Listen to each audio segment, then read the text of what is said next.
तो यूपीएससी और सिर्फ 90 दिन। अगर मैं कहूं कि इन 90 दिनों में इस परीक्षा का एक रॉक सॉलिड फाउंडेशन बनाया जा सकता है, तो शायद आपको विश्वास ना हो, है ना? चलिए, आज इसी को डिकोड करते हैं। हाँ, बिल्कुल सही सुना। सिर्फ 90 दिन। देखिए, अक्सर हमें लगता है कि शुरुआत करने के लिए सालों की प्लानिंग चाहिए और यही सोच हमें डरा देती है, राइट? पर सच तो ये है कि एक सही स्ट्रैटेजी के साथ 3 महीने एक ऐसी ठोस शुरुआत के लिए काफी है जो कभी हिलेगी नहीं।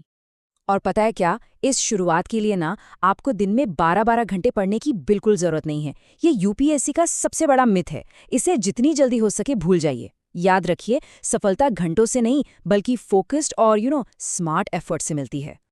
और ना ही आपको 10 अलग-अलग कोचिंग क्लासेस ज्वाइन करने की जरूरत है। ज्यादातर रिसोर्सेज का मतलब होता है ज्यादातर कंफ्यूजन। असल में जरूरत है सही डायरेक्शन की और उस डायरेक्शन पर डिसिप्लिन के साथ चलने की। तो अगर आप भी इस बात को लेकर कंफ्यूज्ड हैं कि कहाँ से शुरू करें, तो ये प्लान आपकी सारी कंफ्यूजन दूर कर देगा। मैं हूँ सदफ और आज मैं आपको एक complete step by step 90 day plan दूंगी, जो ना सिर्फ रियलिस्टिक है बल्कि बिल्कुल बिगिनर फ्रेंडली भी है। तो चलिए सीधे प्लान पर आते हैं। फेज 1, पहले 30 दिन। ये दिन पूरी तरह से आपकी फाउंडेशन को मजबूत करने के लिए हैं। इस फेज का एक ही टारगेट है, एनसीईआरटीज के जरिए फंडामेंटल कॉन्सेप्ट्स को समझना, बेसिकली अपनी बुनियाद को फौलादी बनाना। तो इन 30 दिनों में हमारा फोकस सिर्फ और सिर्फ कोर सब्जेक्ट्स पर रहेगा, जैसे कि पॉलिटी, मॉडर्न हिस्ट्री, ज्योग्राफी के बेसिक्स और इकोनॉमी के फंडामेंटल कॉन्सेप्ट्स। गोल ये नहीं है कि चीजों को रटना है, गोल है हर सब्जेक्ट की आत्मा को समझना। आपका डेली रूटीन ना बहुत सिंपल रहेगा। रोज 6 से 7 घंटे की फोकस स्टडी, और हाँ, एक दिन में एक ही सब्जेक्ट ताकि फोकस ना टूटे।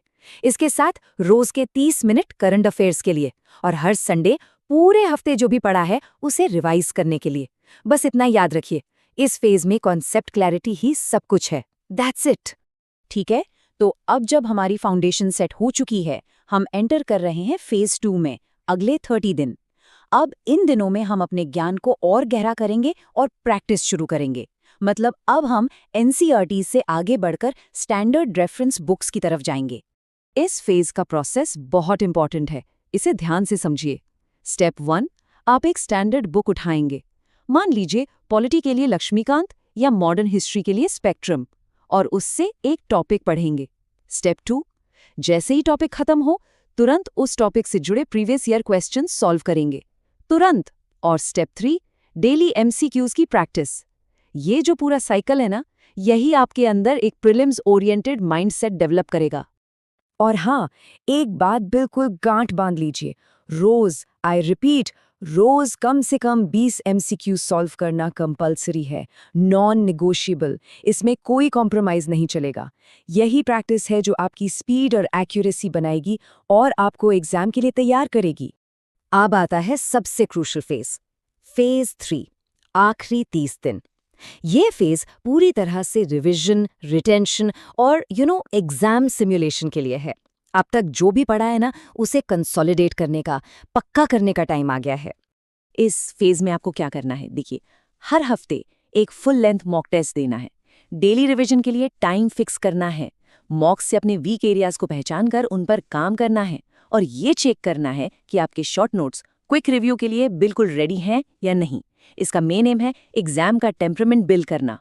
और इस फेज का सबसे बड़ा गोल्डन रूल, कोई भी नया स्टडी मटेरियल नहीं उठाना है। मैं फिर से कह रही हूँ, कोई भी नया मटेरियल नहीं। ये टाइम नई चीजें सीखने का बिल्कुल नहीं है, बल्कि जो पढ़ा है उसे मास्टर करने का है। इस नियम को बहुत सख्ती से फॉलो करना है। तो इन तीनों फेजेस को आसानी से एग्जीक्यूट करने के लिए एक स्ट्रक्चर्ड डेली प्लान चाहिए होगा, है ना? चलिए एक सिंपल सा लेकिन बहुत इफेक्टिव डेली टाइम टेबल देखते हैं, जो आपको ट्रैक पर रखेगा। तो ये एक आइडियल ब्लूप्रिंट है जिसे आप फेज 2 से फॉलो कर सकते हैं। सुबह का टाइम, जब दिमाग एकदम फ्रेश होता है, उसे कोर सब्जेक्ट के लिए रखिए। दोपहर में आप कोई दूसरा सब्जेक्ट या सीसैट जैसा कंपोनेंट उठा सकते हैं। शाम को 30-45 मिनट करंट अफेयर्स के लिए, और हाँ, रात को सोने से पहले 1 घंटा रिवीजन के लिए। ये कंपलसरी है। यही डिसिप्लिन आपको कंसिस्टेंसी देगा। इस पूरे 90 डे प्लान की सक्सेस ना कुछ सुनहरे नियमों पर टिकी है। पहला, याद रखिए, कंसिस्टेंसी इज किंग। मोटिवेशन हर दिन नहीं रहता, पर डिसिप्लिन आपको रोज आगे ले जाएगा। दूसरा, अपने सोर्सेज लिमिटेड रखिए। 1000 किताबों के पीछे मत भागिए। तीसरा, नोट्स एकदम छोटे और क्रिस्प बनाएं। चौथा, वीकली रिवीजन, ये तो कंपलसरी है, इस पर कोई डिस्कशन नहीं। और सबसे जरूरी, फोन डिस्ट्रैक्शंस को कंट्रोल कीजिए, ये सबसे बड़ा दुश्मन है। तो देखिए 90 दिन एक मजबूत फाउंडेशन बनाने के लिए बिल्कुल काफी हैं। इसके लिए आपको सिर्फ एक चीज चाहिए, डिसिप्लिन। अगर आप यूपीएससी 2026 को लेकर सीरियस हैं, तो ये प्लान आपकी मजबूत शुरुआत की गारंटी है। तो अब सवाल ये नहीं है कि प्लान इफेक्टिव है या नहीं, प्लान 100% इफेक्टिव है। सवाल ये है कि आपका डे 1 कब से शुरू हो रहा है। नीचे कमेंट सेक्शन में लिखकर बताइए और खुद से कमिटमेंट कीजिए। इस सफर में सफलता जरूर मिलेगी। जय हिंद।